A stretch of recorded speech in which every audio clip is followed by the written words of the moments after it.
Hola, soy Fernando de Supervivencia Busca Cuestión. No nos engañemos, no hacemos supervivencia ni busca. Se puede hacer, pero somos muy cómodos y no lo hacemos.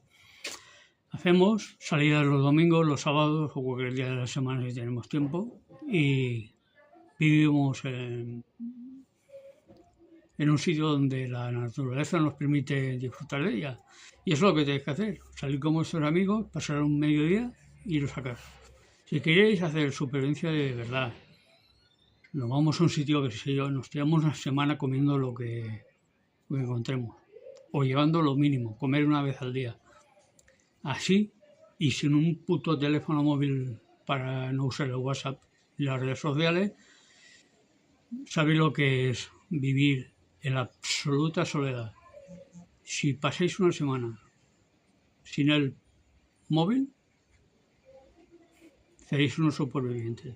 Si no sois capaces, daros por muerto en un caso extremo de guerra, de explosión nuclear o lo que os dé la gana. Moriréis desesperados. Venga, hasta luego, suscribiros a mi canal, darle like.